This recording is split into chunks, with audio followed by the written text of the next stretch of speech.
Welcome everyone to today's Geomechanics session. It is a pleasure to meet with you again, and I hope today's topic brings great value to your work and learning. Today I will be speaking about the Triaxial Test, the meaning and the role of the Mohr-Coulomb failure criterion in defining the shear failure and the maximum shear stress. And also, how can we calculate the friction angle, and how can we get the failure? Already, we have today. Before we start, let's first understand what a triaxial test is and take a quick look at its main components. As we can see in the image, this is the triaxial test system used for testing, consisting of the following main components: rock sample and pressure cell.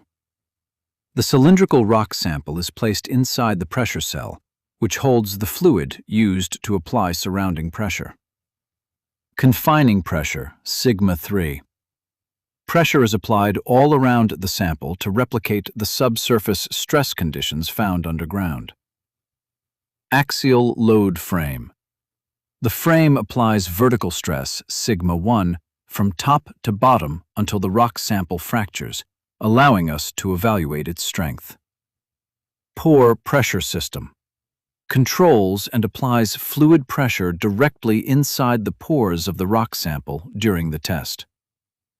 Base pedestal. Provides heavy structural support for the pressure cell and the load frame. Hydraulic unit and pressure gauges. The hydraulic unit supplies the required system pressure, while the gauges monitor the confining pressure, pore pressure, and axial stress in real time. Control panel and data acquisition. Monitors test progress and records key mechanical parameters and data throughout the entire experiment. Now, let's move to the main applications of the triaxial test. Rock strength. Measures how strong a rock is under different surrounding pressures. Key parameters. Generates important properties like cohesion, stickiness, and friction angle. Failure criteria. Helps build models to predict when and how the rock will break. Wellbore stability. Evaluates the risk of the borehole collapsing or breaking during drilling under stress. In short, it shows how strong the rock is, how it handles stress, and when it will fail. Before we move on to the real case, let's first understand what Mohr's circle means. Mohr's circle is a graphical method that helps us represent the stress state in a rock and understand how normal and shear stresses change. We start by plotting the principal stresses, sigma 1 and sigma 3, and from the circle we can determine the normal stress and shear stress acting on any plane. Most importantly, Mohr's circle helps us understand when and how the rock will fail. In geomechanics, it is commonly used to evaluate rock strength and failure, determine cohesion and friction angle, and support wellbore stability analysis. We'll go into more detail and see how Mohr's circle works in the practical part coming next, so don't stop the video and stay with us. Let's move to the practical part. Now we'll start our case study. As you know, when we conduct a triaxial test, the parameter we control and apply to the sample is sigma 3, the minimum principal stress, or confining pressure. In this example, we have 3 rock samples. Sample 1. Sigma 3 equals 500 pounds per square inch. Sample 2. Sigma 3 equals 1,000 pounds per square inch. Sample 3. Sigma 3 equals 1,500 pounds per square inch. So, what do we need to determine?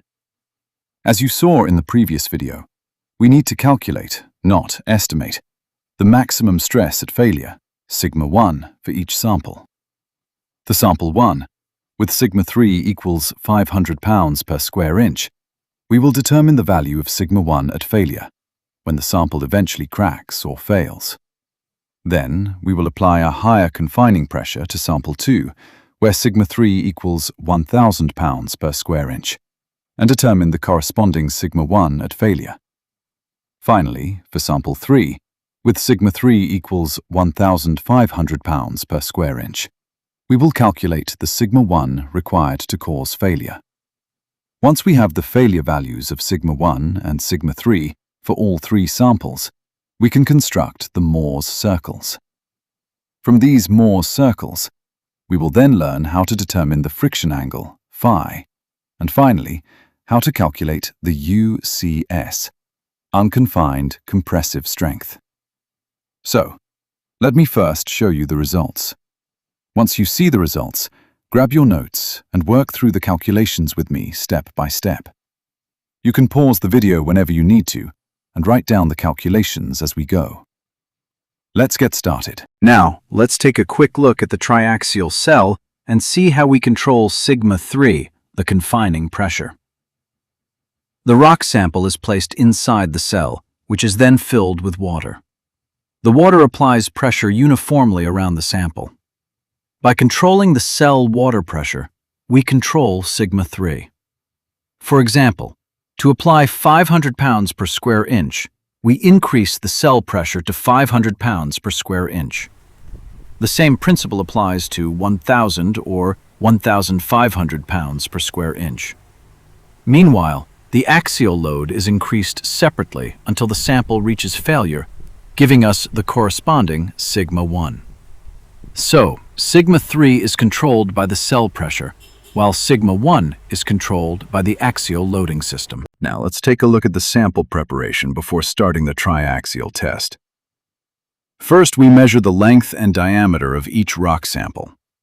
According to standard geomechanical testing procedures, the length of the sample should be approximately twice its diameter, giving a length-to-diameter ratio of about 2:1. The prepared sample is then placed inside a protective sleeve or plastic jacket to prevent the confining fluid from coming into direct contact with the rock during the test. After that, the sample is positioned on the base of the triaxial cell, and the cell is assembled and filled with the confining fluid. Before starting the test, we set and adjust the required confining pressure, sigma 3, according to the test condition.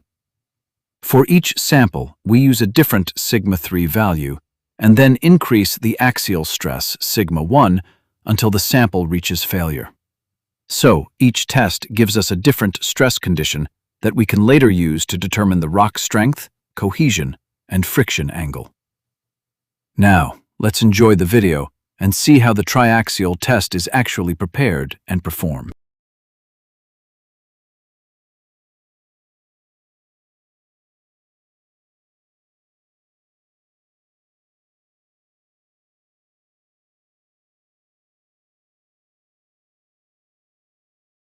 As you see in the video, when we start to increase the load, the rock still withstand until the rock cannot resist the shale failure and split into two parts, as you see the results in the table.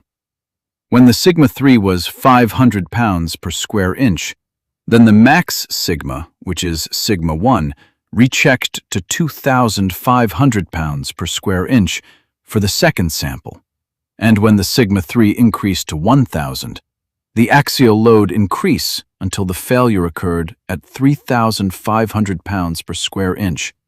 Now, with the last sample, when the sigma 3 was 1,500 pounds per square inch, then the sigma 2 reached to 4,500 pounds per square inch. That observed that when the sigma 3 increased, more load needed to get the shear failure. Now we have three samples, and our next step is to draw the three Mohr circles and apply the Mohr-Coulomb failure criterion to determine the friction angle, cohesion, and UCS. Okay, let's go. As we obtained from the 3D model, the confining pressure, or sigma 3, for our three samples was 500, 1,000, and 1,500 pounds per square inch, respectively. The corresponding failure stresses, or sigma 1, were 2,500, 3,500, and 4,500 pounds per square inch, respectively. So, for the first sample, when sigma 3 is 500 pounds per square inch, the rock failed at sigma 1 equal to 2,500 pounds per square inch. For the second sample, when we increased sigma 3 to 1,000 pounds per square inch, the required axial stress increased to 3,500 pounds per square inch. And for the third sample, when sigma 3 reached 1,500 pounds per square inch, the rock required 4,500 pounds per square inch to reach failure. As you can observe, when we increase the confining pressure, we need a higher axial stress to shear the rock. Now, we can draw the three Mohr circles. For each sample, the center of the circle is calculated from the average of sigma 1 and sigma 3, while the radius represents the maximum shear stress. Once we have the three circles, our next step is to draw a straight line tangent to them. This line is called the Mohr-Coulomb failure envelope. Let's adjust the line so that it represents the best fit to the three Mohr circles.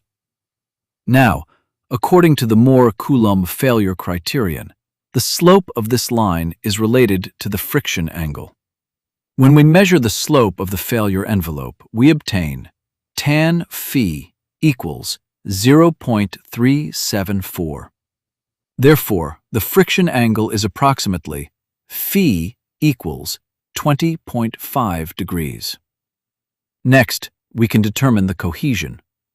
The cohesion is obtained from the intercept of the failure envelope with the shear stress axis. From our graph, the cohesion is approximately C equals 500 pounds per square inch.